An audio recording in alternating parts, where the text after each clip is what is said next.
दोस्तों को मेरा सलाम पहुँचे। मैं हूँ वाहिद नसीम और आप देख रहे हैं फोर्थ व्यू। मौजू है बिहार इलेक्शन।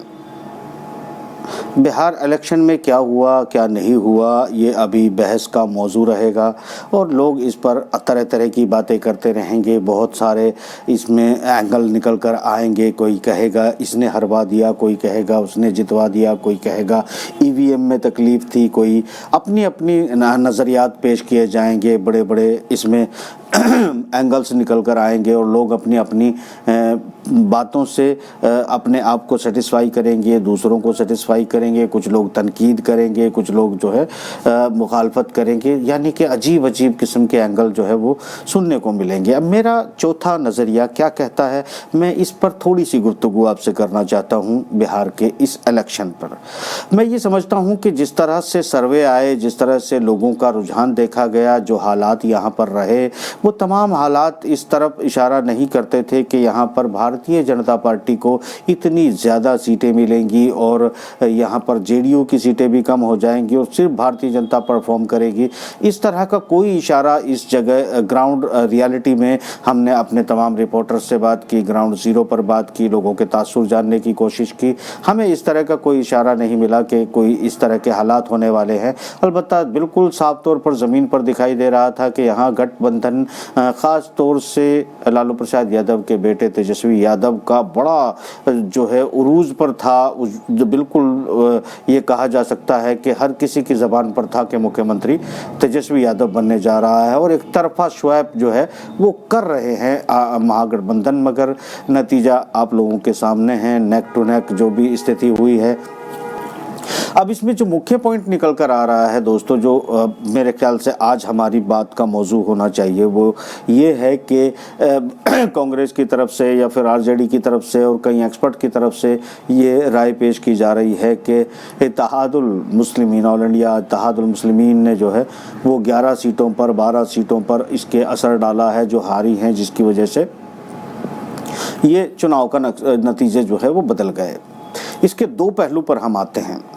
अगर ये तमाम लोग ये कहते हैं कि यहाँ पर ईवीएम का कोई मामला हो सकता है, सरकार या मशीनरी का इस्तेमाल किया जा सकता है, तो फिर जो प्लान कर सकते हैं वो इन 11 सीटों को भी प्लान कर सकते थे या कर सकते हैं या आगे भी करेंगे। और अगर ईवीएम और मशीनरी का इस्तेमाल नहीं होता है तो इसका मतलब ये मान लेना चाहिए कि 5 सीटें जीतकर इस इलाके में और बाकी सीटों पर, जैसा कि खुद दूसरी पार्टियां मान रही हैं कि असरात 11-12 और सीटों पर पूरी तरह से इत्तेहादुल मुस्लिमीन के वोटर्स ने अपने कैंडिडेट को वोट किया, जिससे यहाँ राष्ट्रीय जनता दल के कैंडिडेट या अलाई के कैंडिडेट जो है उनको हार का सामना हुआ। अब मसला ये है दोस्तों कि सिर्फ तनकीद कर रहे हैं, क्या ये इस देश की जो दूसरी पार्टी हैं, जिनके सरबराह, जिनके चीफ जो है कोई मुस्लिम नहीं होता है, वो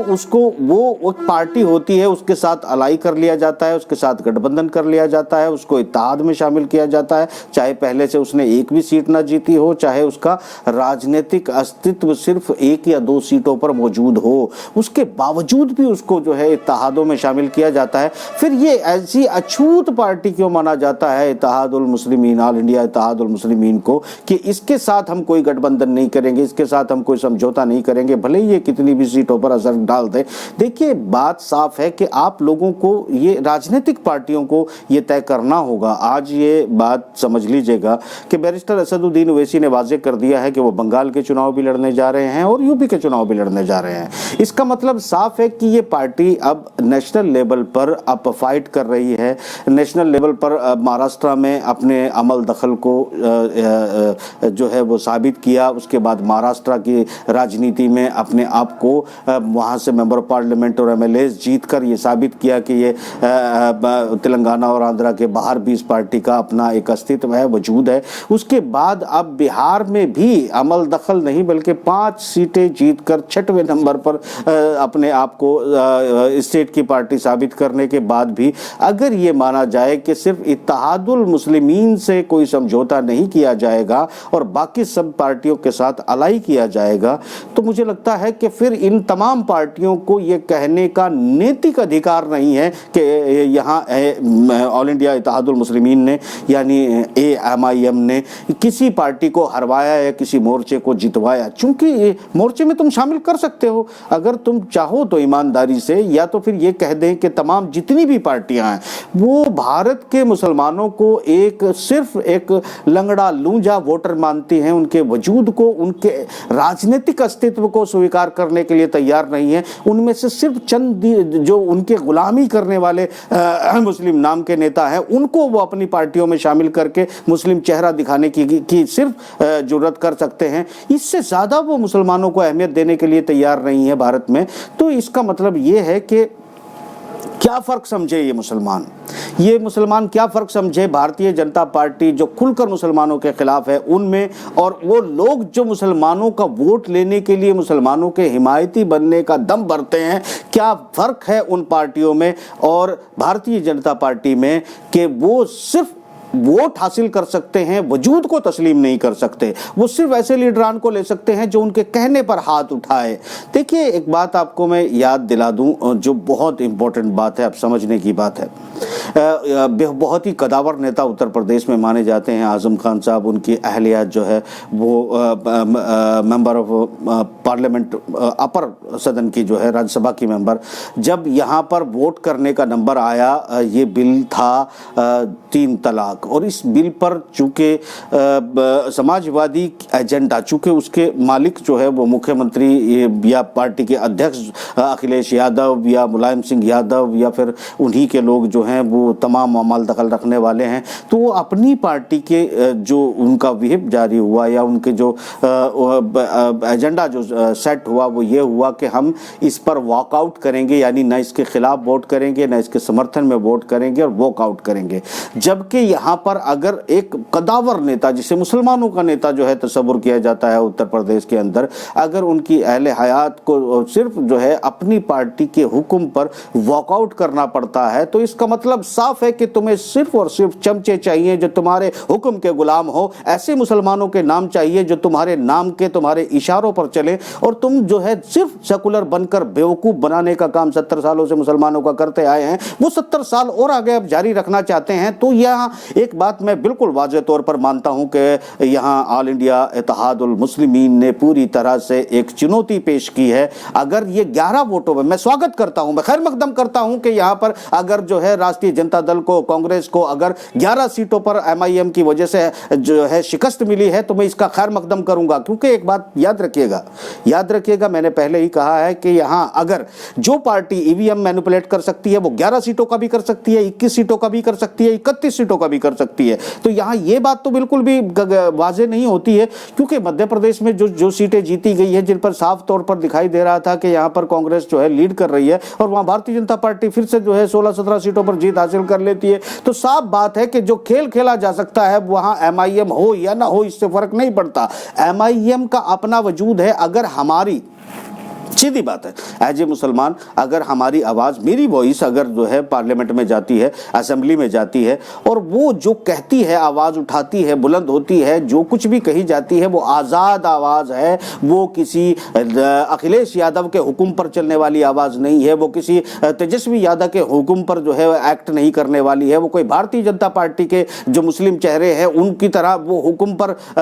एक्ट नहीं करने वाली है, बल्कि वो आज़ाद ख्याल और मुस्लिमों के हित के लिए अपनी जो आवाज़ है उसको बुलंद किया जाएगा। और अगर इसी तरह मेंबर ऑफ जो है पार्लियामेंट और मेंबर ऑफ असेंबली और राज्यसभा के मेंबर अगर और तमाम स्टेट में परफॉर्म करने के बाद MIM जो है वो अगर अपने बढ़ोतरी कर लेती है, तो जिस तरीके से अगर मान लिया सपोज करो यहाँ पर 2 या 3 सीटें अगर कम हो जाती और भारतीय जनता पार्टी की, राष्ट्रीय दल की, अगर यहाँ ये समझा जाता था जैसे नेक टू नेक 22-23 चल रहा था, अगर 22 पर भी भारतीय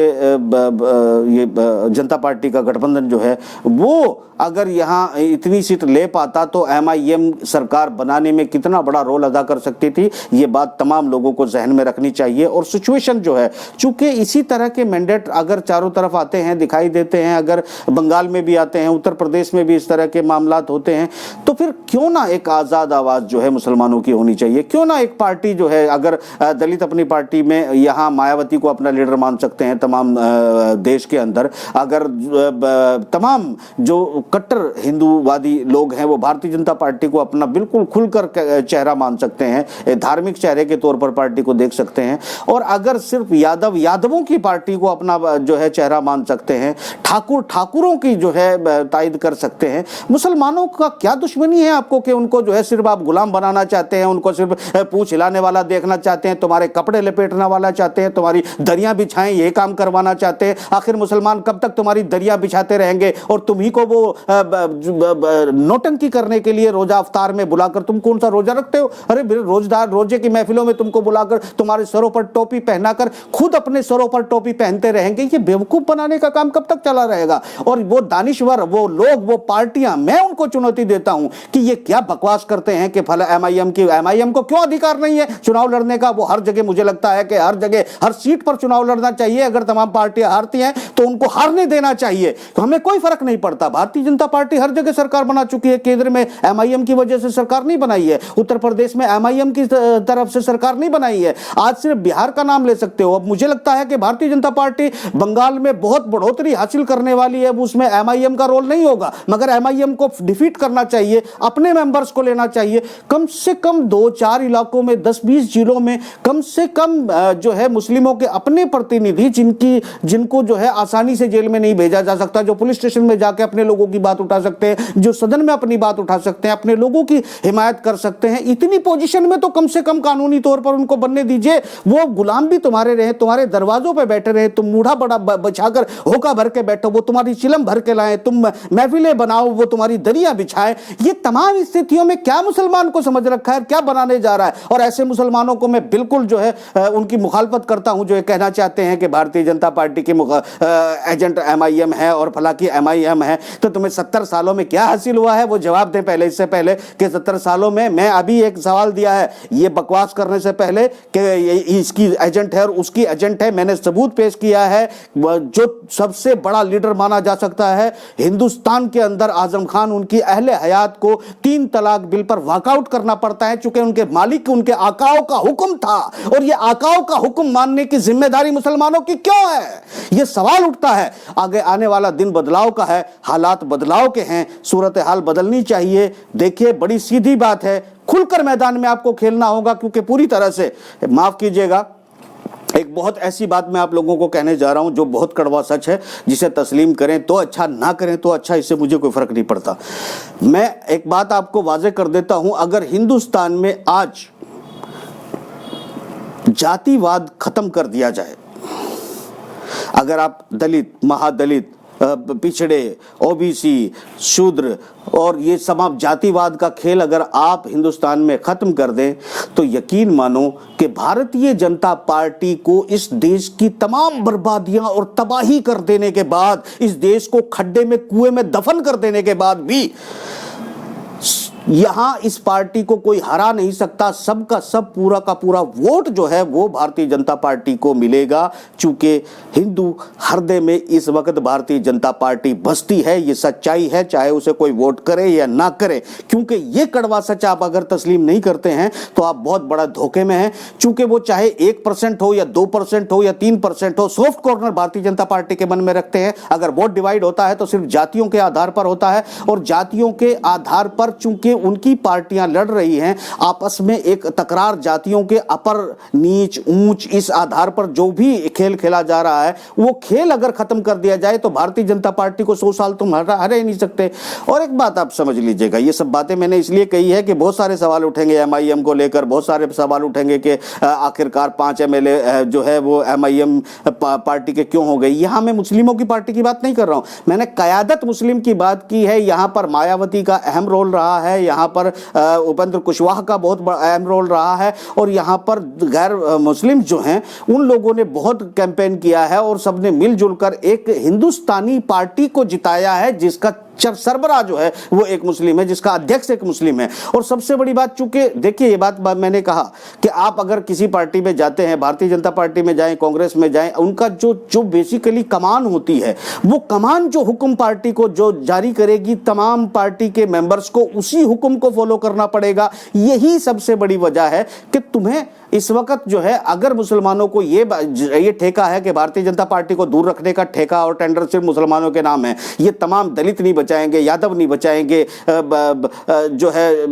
कास्ट नहीं बचाएंगे, बनिए नहीं बचाएंगे, ब्राह्मण नहीं बचाएंगे, सिर्फ मुसलमान जो है वो सेकुलरिज्म का ठीकरा अपने सर पर ढोता रहेगा, और सिर्फ मुसलमान जो है लोगों को कहता रहेगा कि चलिए भैया हम जो है भारतीय जनता पार्टी से दूर रहने का काम करते हैं, चाहे हम 20% है, चाहे एक सीट पर 25% है या 50% है, पर भारतीय जनता पार्टी से दूर रखने के नाम पर हम तुमको वोट देते चले आएंगे। इस भ्रम से तुम्हें दूर निकलना होगा और तुम्हें यह बात मान लेनी चाहिए कि अगर चाहते हो कि तुम्हारा सत्ता में शेयर हो तो वो एक ही पार्टी है, MIM, जो तुम्हें तुम्हारा हिस्सा दिला सकती है, और वो हिस्सा तब दिलाया जा सकता है कि तुम ये साबित करो कि तुम 100 से ज्यादा 200 सीटों पर इनको हरवाइए। दूसरी पार्टियों को जब तक तुम हरवाओगे नहीं, ये गठबंधन में तुम्हें शामिल नहीं करेंगे, और ये तुम्हें गठबंधन में शामिल नहीं करेंगे। इस बार मुझे लगता है कि तमाम राज्यों में, चाहे उत्तर प्रदेश हो या बंगाल, यहां पर मुसलमानों को इन पार्टियों को हराने के लिए MIM को वोट देना चाहिए, MIM को जिताने के लिए नहीं। इन पार्टियों को हराने के लिए तुम्हें वोट करना चाहिए, ताकि आने वाले इलेक्शनों में जब वक्त आए तो ये लोग गठबंधन में तुम्हारे हिस्से की सीट तुमको दे,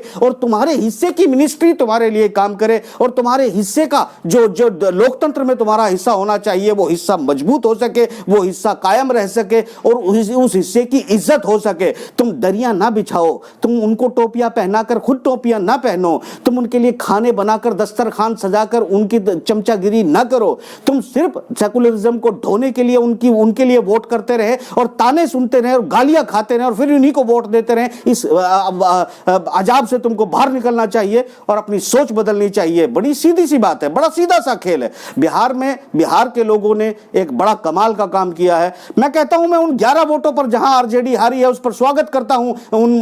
तमाम MIM के वोटर का, चाहे वो दलित थे, कुशवाहा थे या मुस्लिम थे, जो भी थे, उन तमाम वोटर्स का मैं स्वागत करता हूं, चूंकि उन्होंने आंख खोलने पर मजबूर किया है। अब अगर बिहार में कोई चुनाव लड़ेगा तो उनके पास कोई ऑप्शन नहीं होगा कि वो MIM के साथ गठबंधन करे बगैर अगर चुनाव लड़ेगा, तो मुझे लगता है कि MIM और ये गठबंधन जिनके साथ उनका होगा, अगर छोटी पार्टियों के साथ गठबंधन होगा तो वो बहुत ज्यादा सीटों पर हराने का काम करेगी, और ये करना भी चाहिए, क्योंकि हक मिलेगा नहीं, हक छीनना पड़ेगा, और हक छीनने का रास्ता तुम्हें नजर आ गया है। अगर इस हक छीनने के रास्ते को तुम अपनाओगे तो यकीन मानिए कि यह रास्ता तुम्हें बहुत दूर तक लेकर जाएगा। डेमोक्रेसी में, लोकतंत्र में, जमहूरियत में तुम्हारा हिस्सा तुमको दिलाएगा। अगर तुम डरते रहोगे तो डर में 70 साल में तुमने कुछ हासिल नहीं किया सिवाय जलालत के, गजालत। बेसिकली जो कुछ भी आपके सामने साथ में गुजरी है वो आप लोग सब जानते हैं। आपको कहा जाता है, आप ही को हक बनता है कि आप जो है डेमोक्रेसी का जिम्मा आपके हक में है, लोकतंत्र को बचाना आपके हक में है, ऐसी पार्टियों को वोट करके सेकुलरिज्म को बचाना आपके हक में है। ये सब झूठी बातें हैं, इस ढोंग से बाज आएं। देखिए, तमाम आसाम में 40% तक मुस्लिम होते हैं, आसाम में भी 40% तक मुस्लिम होते हैं, मगर यहां भी गठबंधन में अगर आप मैं ज़मीनी हकीकत आपको बताने जा रहा हूं कि मैंने आसाम में जो सर्वे किया है, हमारी जो टीम काम कर रही है, हमने उनसे पूछा कि यहाँ पर किस पार्टी का कितना वजूद है, और यहाँ पर एक मुस्लिम पार्टी भी जीतती है काफ़ी, मगर उससे काफ़ी लोग खफा हैं, काफ़ी लोग नाराज़ हैं, और सूरत हाल कोई बहुत अच्छी उसके हक़ में नज़र नहीं आती, चूँकि वो खुलकर आवाज़ नहीं उठा पाते। वो आवाज़ उनकी दबी दबी आती है, चाहे पार्लियामेंट में हो चाहे असेंबली में हो, उनकी आवाज़ कोई काम नहीं कर पाती है। अलबत्ता वहाँ लोगों में बड़ा रुझान है MIM को लेकर, कम से कम उनकी आवाज़ पार्लियामेंट में गूंजती है, टेलीविज़न पे गूंजती है, असेंबलियों में गूंजती है। तो ये आवाज़ ही तो बेसिकली चाहिए, वो आवाज़ आज मुसलमानों के पास है नहीं, और आवाज़ अगर कोई बनती है तो उस आवाज़ को ख़त्म करने का काम किया जाता है। ये 70 सालों से होता रहा है, आज से नहीं। सिर्फ भारतीय जनता पार्टी ने ये नहीं किया है, ये कांग्रेस ने भी किया है, समाजवादी ने भी किया है। यहाँ तमाम ज़मीनी हकीकत को आप समझ लीजिएगा कि क्या है। तो तमाम ज़मीनी हकीकत अगर इस तरफ इशारा करती है कि आपको एक मजबूत मजबूत इत्तेहाद में शामिल होने के लिए, इज्जत लेने के लिए और डेमोक्रेसी में शेयर लेने के लिए अगर आगे बढ़ना है तो आपको हिम्मत दिखानी होगी, डेयरिंग दिखानी होगी और आपको इस सूरत हाल में आगे बढ़ना होगा जिससे लोग आपको, भले ही आपको तमाम लोग ये कहते रहे कि तुम लोकतंत्र को नुकसान कर रहे हो, तुम लोग जो है जमहूरियत को बचाने के काम, सेकुलरिज्म को बचाने का, ये जिम्मा छोड़ दीजिएगा। जिन राज्यों में मुस्लिम बहुत कम तादाद में है वहाँ भी भारतीय जनता पार्टी जीत रही है, जहाँ MIM नहीं है वहाँ भी भारतीय जनता पार्टी जीत रही है। अगर भारी जो है बहुमत के साथ अगर पिछली योजना में उत्तर प्रदेश में योगी आदित्यनाथ ने अपनी सरकार बनाई थी तो क्या उसमें MIM का रोल था?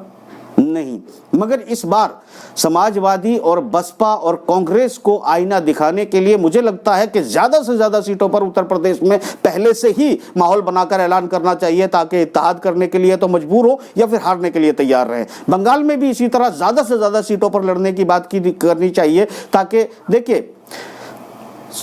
ये कड़वा सच है, तुम तेलंगाना में मौजूद हो, तुम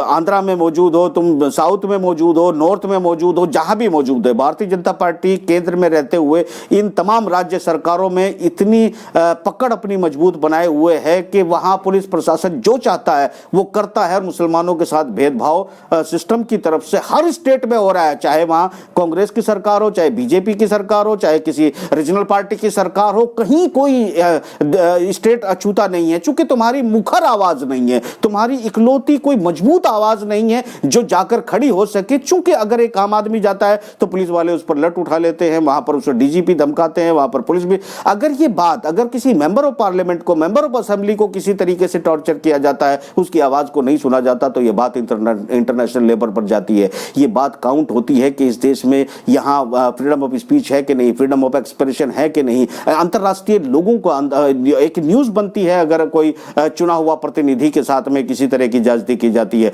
अगर ये सब कुछ होता है तो इस बात को सोचने का वक्त आ गया है, समझने का वक्त आ गया है। ये मुझे नहीं लगता कि मुसलमानों ने ठेका लिया है कि मायावती का घर वो बसाएंगे, अखिलेश यादव को दूल्हा बनाकर घोड़े पर वो बिठाएंगे, ममता बनर्जी को जो है वो पालकी में बिठाकर कंधों पर ढोएंगे। ये तमाम जिम्मेदारी मुसलमानों की क्यों है? ये मुसलमानों की क्यों है? मैं कहता हूं तमाम लोग जो है वो ये काम कर लीजिए। अगर ये सब कुछ डर आपको लगता है तो तमाम MIM के पीछे सब लोग लग जाइए और उसकी पालकी उठाइए और सब लोग जो है MIM के साथ अलाई करके MIM को वोट दिलाइए, देखते हैं कौन जीतता है कौन हारता है। तो ये सब सिर्फ तुम्हारे लिए किया जाए तो अच्छा और दूसरे के लिए किया जाए तो बुरा। ये नीति पर तुम लोगों को बदलना चाहिए और तमाम मुसलमान अगर इस बात की आवाज को बुलंद करेंगे और अपने तमाम ऐसे सेकुलर भाइयों का हाथ खोलकर स्वागत करेंगे जो कि कम से कम कम्युनलिज्म के खिलाफ है और उनको अपनी पार्टी में गैर मुस्लिमों को, मैं ये नहीं कहता कि यहां कर मुस्लिमों को, पार्टी MIM हो, यहां पर ज्यादा से ज्यादा गैर मुस्लिम भाइयों को टिकट दिया जाए, जिसमें दलितों को, वो सवर्णों को कोई बंदिश ना हो कि यहां पर सिर्फ दलितों को या पिछड़ों को या शोषितों को टिकट दिया जाएगा। मैं कहता हूं ब्राह्मणों को भी टिकट दिया जाए, ठाकुरों को भी टिकट दिया जाए और तमाम जितने भी हिंदुस्तान में सेकुलरिज्म में वोट का अधिकार रखते हैं, चुनाव लड़ने का अधिकार रखते हैं, इन तमाम लोगों को बाकायदा MIM को सभी लोगों को टिकट देकर चुनाव मैदान में उतारना चाहिए। चूंकि उत्तर प्रदेश जैसे हिस्से में कम से कम 20 से 25% वोट उसको गिफ्ट में मिलेगा और अगर उसको गिफ्ट में मिलेगा तो अपनी जातियों को मिलाकर वो 40-50% उस वोट शेयर को कर सकता है। और ऐसे में MIM बाकायदा, मैं तो ये कहता हूं कि अगर कायदे से अभी से लगा जाए तो उत्तर प्रदेश में MIM सरकार बना सकती है, बशर्ते कि कोई दलितों की कंडीशन ना हो, इसमें स्वर्ण भी शामिल हो, ठाकुर हो, ब्राह्मण हो, सभी जाति के लोगों को शामिल किया जाए जो आजाद ख्याल है, आजाद जहनियत रखते हैं और तमाम आजादाना सोच जिनके दिमागों में है, ऐसे लोगों को शामिल किया जाए और ऐसी जबानों को नकार दिया जाए जो ये कहती है कि सिर्फ मुसलमान सेकुलरिज्म को अपने कंधों पर ढोएगा, डेमोक्रेसी को बचाने का ठेका वही उठाएगा। ये सब बातें बकवास हैं, इनको बकवास माना जाए। इसको हिंदू बोले तो भी बकवास माना जाए, मुस्लिम बोले तो महाबकवास माना जाए और अगर यहां पर कोई पार्टी बोले तो इसको उसका डर, खौफ और चालाकी और धूर्तता से ज्यादा कुछ नहीं मानता हूं। अलबत्ता मेरे ख्याल से आज मेरा चौथा नजरिया इसी बात पर मैं खत्म करता हूं और इंशाल्लाह आगे फिर हम अंतर्राष्ट्रीय इशू पर बात करेंगे। लोकल मुझे लगा इतनी ही बात की जरूरत थी जितनी मैंने कर दी। यहां मैं जो गहरी कूटनीति और तमाम जो इसके पीछे चल रहा है उससे बचने की कोशिश कर रहा हूं। उसके पीछे बड़े कारण हैं। अगर मैं सच बताऊंगा तो लोग बर्दाश्त नहीं कर पाएंगे, देश बर्दाश्त नहीं कर पाएगा, मैं तनकीद का निशाना हो जाऊंगा। इसलिए मैं लोकल जो डिप्लोमेसी हिंदुस्तान की तरफ से चल रही है या अंतर्राष्ट्रीय सिनेरियो में जो कुछ होने जा रहा है, मैं उससे अपना दामन बचाकर इसलिए तमाम आसपास के लोगों की बात कर रहा हूँ। बिटवीन द लाइन जो कुछ कहता हूँ वो समझना आपकी जिम्मेदारी है। प्रोग्राम में फिलहाल मुझे इजाज़त दीजिए, इंशाल्लाह जिंदा रहे तो कल फिर मुलाकात होगी। खुदा हाफिज़।